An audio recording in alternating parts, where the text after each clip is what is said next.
want to see a show of hands. How many of you have unfriended someone on Facebook because they said something offensive about politics or religion, childcare, food? And how many of you know at least one person that you avoid because you just don't want to talk to them? You know, it used to be that in order to have a polite conversation, we just had to follow the advice of Henry Higgins in My Fair Lady, stick to the weather and your health.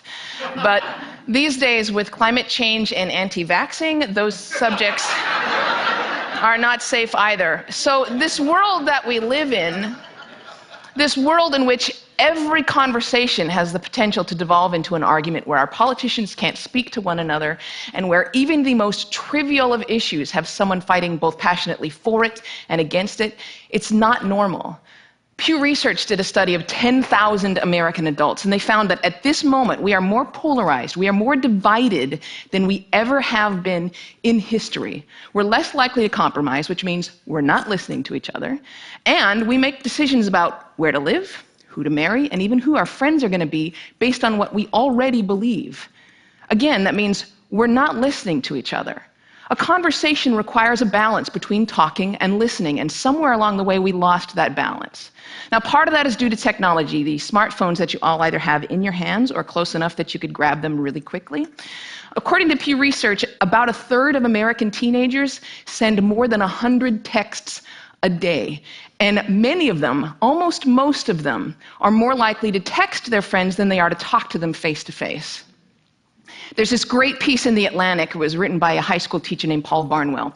And he gave his kids a communication project. He wanted to teach them how to speak on a specific subject without using notes. And he said this: I came to realize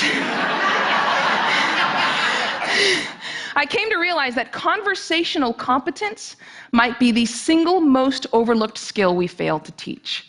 Kids spend hours each day engaging with ideas and each other through screens, but rarely do they have an opportunity to hone their interpersonal communication skills. It might sound like a funny question, but we have to ask ourselves, is there any 21st century skill more important than being able to sustain coherent, confident conversation? Now, I make my living talking to people.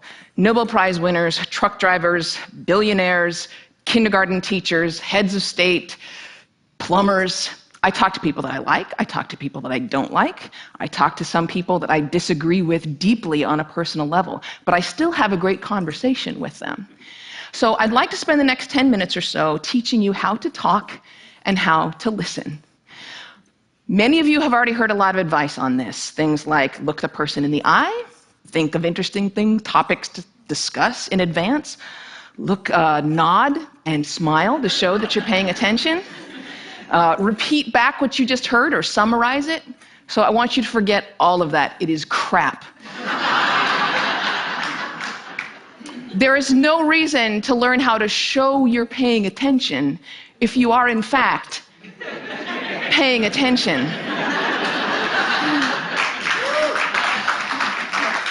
Now, I actually use the exact same skills as a professional interviewer that I do in regular life.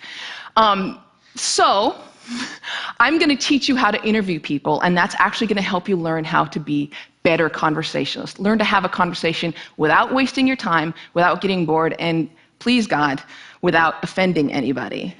We've all had really great conversations. We've had them before. We know what it's like. The kind of conversation where you walk away feeling engaged and inspired, or where you feel like you've made a real connection, or you've been perfectly understood. There is no reason why most of your interactions can't be like that. So I have 10 basic rules. I'm going to walk you through all of them, but honestly, if you just choose one of them and master it, you're already going to enjoy better conversations. Number 1, don't multitask. And I don't mean just set down your cell phone or your tablet or your car keys or whatever's in your hand. I mean, be present. Be in that moment. Don't be thinking about your argument you have with your boss. Don't be thinking about what you're going to have for dinner. If you want to get out of the conversation, get out of the conversation. But don't be half in it and half out of it. Number 2, don't pontificate. If you want to just state your opinion without any opportunity for response or argument or pushback or growth, write a blog. No, there's a really good reason why I don't allow pundits on my show, because they're really boring. If they're a conservative, they're going to hate Obama and food stamps and abortion. If they're a liberal, they're going to hate big banks and oil corporations and Dick Cheney. Totally predictable. And you don't want to be like that. You need to enter every conversation assuming that you have something to learn.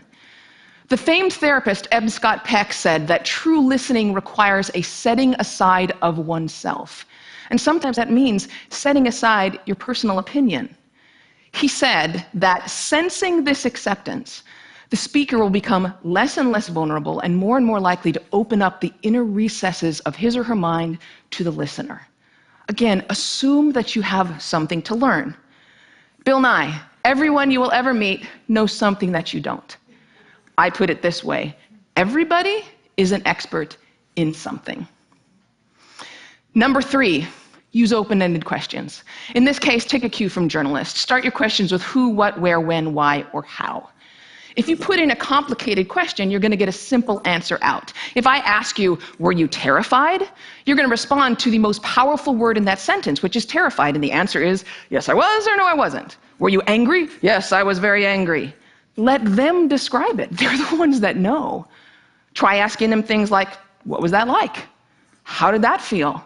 Because then they might have to stop for a moment and think about it, and you're going to get a much more interesting response. Number 4, go with the flow. That means thoughts will come into your mind, and you need to let them go out of your mind. We've heard interviews often in which a guest is talking for several minutes, and then the host comes back in and asks a question which seems like it comes out of nowhere, or it's already been answered.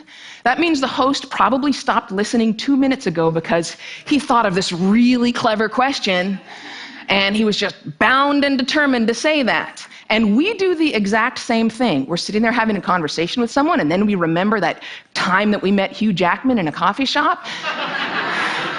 And we stop listening. Stories and ideas are going to come to you. You need to let them come and let them go. Number 5, if you don't know, say that you don't know.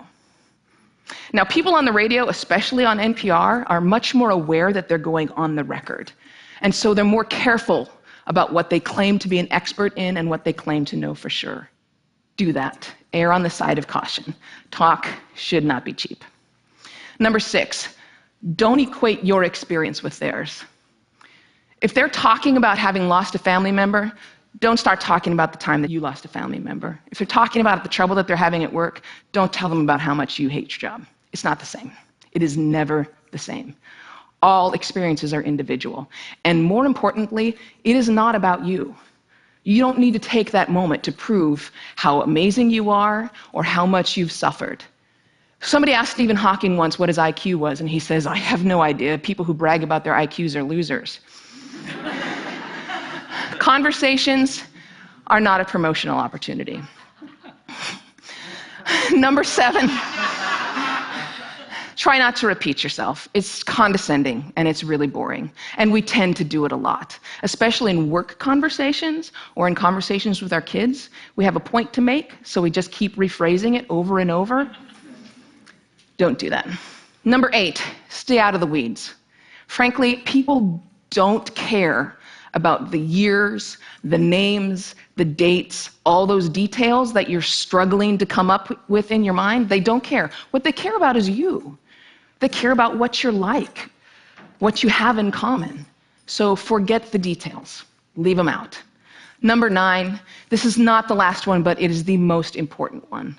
Listen. I cannot tell you how many really important people have said that listening is perhaps the number one most important skill that you could develop. Buddha said, and I'm paraphrasing, if your mouth is open, you're not learning. And Calvin Coolidge said, no man ever listened his way out of a job. Why do we not listen to each other? Number 1, we'd rather talk. When I'm talking, I'm in control. I don't have to hear anything I'm not interested in. I'm the center of attention. I can bolster my own identity. But there's another reason. We get distracted. The average person talks at about 225 words per minute, but we can listen at up to 500 words per minute. So our minds are filling in those other 275 words. And look, I know it takes effort and energy to actually pay attention to someone. But if you can't do that, you're not in a conversation. You're just two people shouting out barely related sentences in the same place.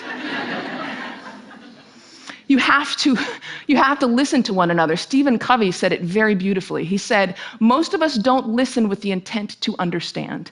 We listen with the intent to reply. One more rule, and number 10, and it's this one: be brief.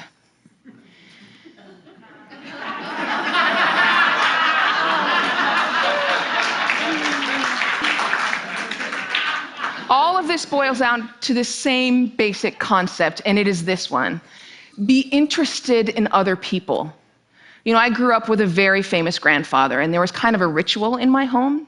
People would come over to talk to my grandparents, and after they would leave, my mother would come over to us and she'd say, "Do you know who that was? She was the runner-up to Miss America. He was the mayor of Sacramento. She won a Pulitzer Prize. He's a Russian ballet dancer."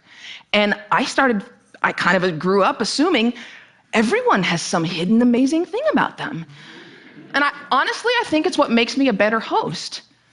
I keep my mouth shut as often as I possibly can. I keep my mind open, and I'm always prepared to be amazed, and I'm never disappointed. You do the same thing. Go out, talk to people, listen to people, and most importantly, be prepared to be amazed. Thanks.